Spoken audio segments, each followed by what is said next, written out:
حضرت ابو ہریرہ رضی اللہ عنہ بیان کرتے ہیں کہ حضرت صلی اللہ علیہ وآلہ وسلم نے فرمایا، جو لوگ اللہ تعالیٰ کے ذکر اور اس کی کتاب کی تعلیم کے لیے اکٹھے ہوتے ہیں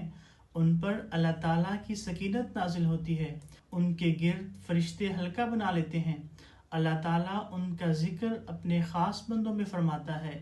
یہ ارشاد نبوی صلی اللہ علیہ وسلم ہمیں یاد دلاتا ہے کہ ذکر الہی اور قرآن کریم کی مجالس محض رسمی اجتماعات نہیں ہیں، بلکہ ایسی محافل دلوں میں اطمینان، ایمان میں مضبوطی اور عملی اصلاح پیدا کرتی ہیں۔ اسی لیے جماعت احمدیہ میں دینی مجالس کو خصوصی اہمیت حاصل ہے، کیونکہ یہی مجالس افراد جماعت کو اللہ تعالیٰ کے قریب کرنے اور ایک پاکیزہ معاشرہ قائم کرنے میں مددگار ثابت ہوتی ہیں۔